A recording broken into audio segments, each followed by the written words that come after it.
Good morning. Welcome to Angling Scotland, a combined future for Scottish angling. My name is David Mannion. I'm the Director of Business Development for Angling Scotland Limited. And with me in the room are representatives of the Scottish Federation for Coarse Angling, the Scottish Federation for Sea Angling, and the Scottish Anglers National Association. They will be introducing themselves shortly. Can I welcome those who are joining us virtually? We hope that you find this an entertaining morning. If you want to ask a question, you have to type it in from your computer at home. Unfortunately, we can't technologically cope with people asking questions verbally. And if for some reason we're unable to answer the question or we don't have enough time, there is a fallback. We can email you in the coming weeks with progress reports. So with that in mind, I'll move first of all to Gus. Good morning, everybody. My name's Gus Brindle. I'm Chairman of the Scottish Federation for Coarse Angling. And today on the SFCA table, I'm joined on my left by Saul Gardner, my Vice Chairman, and on my right, Craig Postlethwaite, my Secretary. Good morning, everybody. Mike Horn from the Scottish Federation of Sea Anglers, of which I'm Chair. I'm joined by a Vice Chair, Ali Campbell, today, and on my right, Chris Horn, who is a member of our exec and a match organiser. Good morning. My name is Jim Twaddle. I'm Acting Chair of SANA, and today I have Jim Matthew and Jim Litster, Directors, with me. Excellent. Thank you very much, everyone. We now move to section 2 on the agenda, which is entitled What We Are Hoping to Achieve Today. And coming up on the screen, that should be there for people in the room to see and for our virtual guests. So we're trying to map out a common pathway to getting Angling Scotland Limited to stand up in 2023, so to be properly created then. We want to know how we can ensure angler engagement and influence in the new organisation, and we want to get feedback and comments from invited virtual guests. Gus, could I ask you to lead off this session? Yeah, I mean, really, following COVID over the last 2 years, this meeting has been pulled together to really help us to refocus and take the next step in the process of the evolution of Angling Scotland. And Angling Scotland has achieved a lot in its current state as Angling Scotland and previously as the Angling Development Board of Scotland since 2009 by getting the 3 governing bodies to work collaboratively on a wide range of topics. So I think this important focus is that this is a next step in a progression on a pathway that's been going on for some time now. Thank you. I'd just like to press rewind a little bit and explain why the Sea Anglers are 100% behind Angling Scotland. I joined the board in 2002. There were 31 people around our exec board. For the last 2 years, we've had 5. It's not sustainable trying to do everything that we're doing. Really important that we engage with the other 2 governing bodies. As Gus said, we've taken great steps in coach development, training our own coaches, schools programmes. We've moved everything forward. And from a sea angling perspective, it's really important we get our membership involved. Excellent. Jim? Over the last 2 years, we've had difficulties because of COVID. In fact, it's almost paralysed the organisation. But we've managed to pull it back from the brink just now.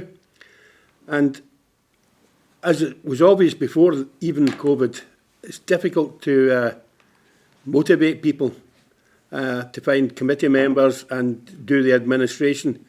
So we hope that by going through ASL, we can redress some of this. Excellent. Andy, do we have any questions from our virtual audience on this section? Yeah, just give me 1 second. Go on the screen for you.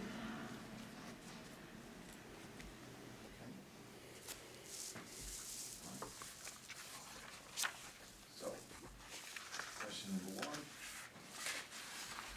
1. Okay, I'll read this out just in case. I'm aware that considerable efforts were put into trying to protect pike stocks. However, the process ground to a halt in March 2020.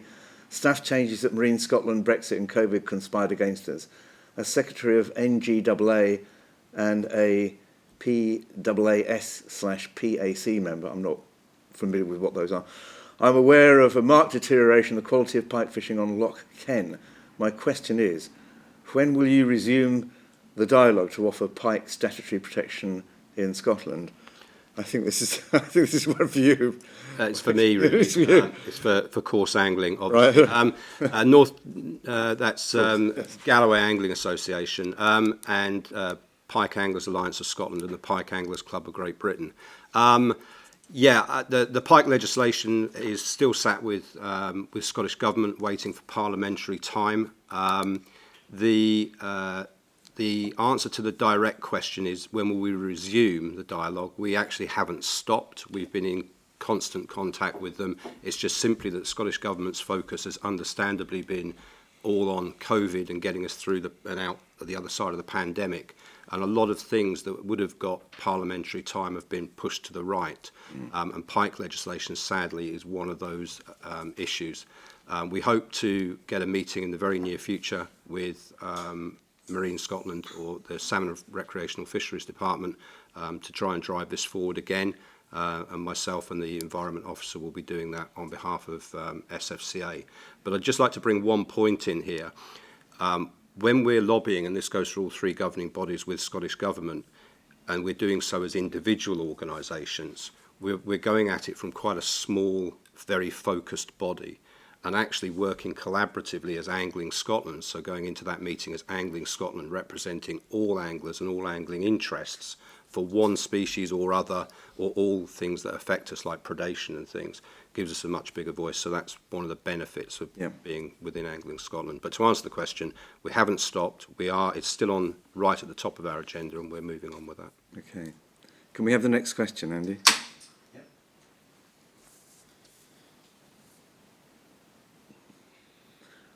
Oh, this is interesting. Will combined club memberships still be available? Anyone here can comment on that. I don't know about club membership, but we're certainly planning to make our federation membership a combined one. So if they join our federation, then people will automatically be part of Angling Scotland. That's a very interesting model for the future, because I suspect that all of us might end up doing a similar thing. So we have yet to figure out how you, inverted commas, affiliate a club and individuals. There's a bit of detail to be gone into there, but yeah, we want the clubs in as much as we possibly can.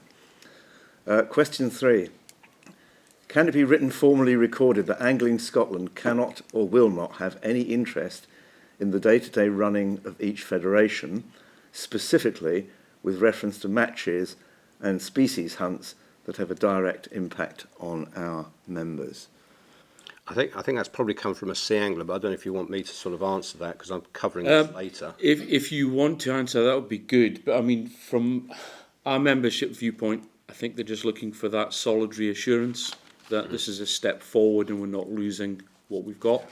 I think I'm probably going to pick this up a bit later on in the meeting anyway, but just as an aside, within Angling Scotland and the board, which clearly the board of Angling Scotland, as people will see from the representation in this room, is the governing bodies, and all the governing bodies are committed to ensuring that the competition structure and everything remains with the existing bodies in one format or another, and we'll tease that out a bit more later on. But to answer that direct question, no, Angling Scotland's board wouldn't have any direct interest in the competitions or any influence on how the competitions are run within the individual disciplines.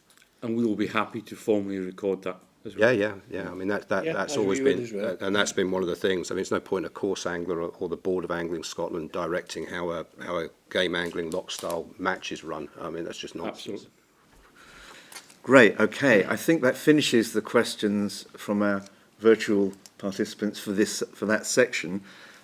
We now move on to the section which is entitled What Might a Membership Organisation Look Like?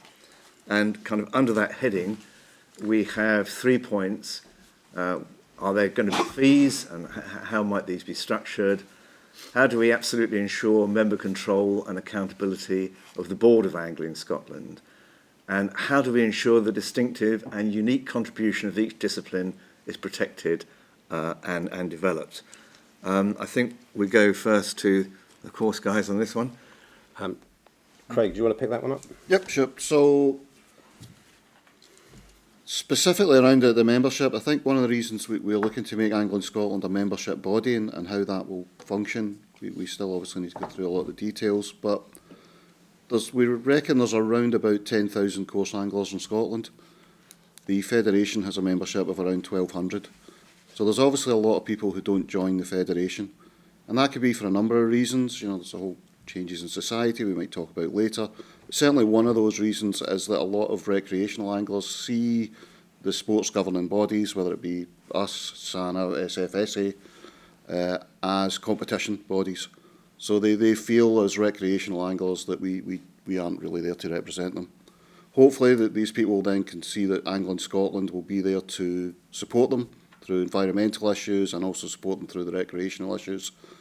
And the competitive stuff can be run by the individual bodies, as we kind of mentioned earlier on.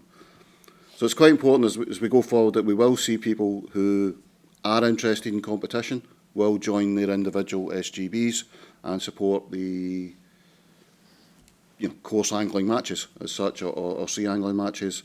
And equally, people may decide to join Angling Scotland. Some people may decide to join both, hopefully, or indeed all four, maybe. But yeah, I can't see that maybe. If anybody's got enough time to fish that much that they can join all four federations, very, very jealous of them. So that's how we see it developing going forward, and hopefully everything will work out fine. But as I say, there is quite a lot of detail we've got to work through on that. So, Mike. Alistair, can you pick that up from the sea Yeah. aspect? I maybe just echo Craig's point there, the number of anglers we have. You know, we have a lot of anglers who do sea fishing in Scotland, not a huge amount who are members, so the same point there. But I think the main point on how this goes forward is that, you know, it's open to all SGBs right now to decide how it's going to go. You know, for the last few years we have been operating through the current structure we have, where it essentially is run by the SGBs, and that may be how we go forward in future, but it's entirely open to everybody. I think that's the purpose of today, is to really get us kicked on, to think about how we're going to make this and actually take it forward and really kick into action. And on fees, it's maybe the same point as we had on resources. You know, we all pay our memberships to our individual organisations and try to use that as best we can. When we're all together, hopefully, as well as just using our resources better, we'll use our money better to achieve things as well. Jim? Just a point to bring up about the competition. This has been a bone of contention in SANA for quite a long time, that people say we're just competitions. But as far as I'm concerned, one of the, and probably the main reason for our existence just now, is the non-migratory and migratory fish committees who do most of the environmental work, which lots of people don't actually realise what's going on in the background. But without that, you would be out in the wilderness.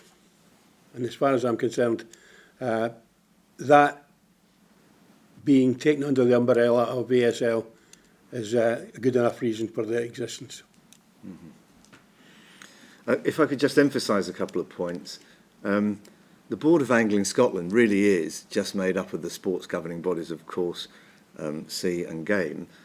And the way the rules of the organisation, the memorandum and articles of association are structured, the three governing bodies have to be united about anything before it can go forward.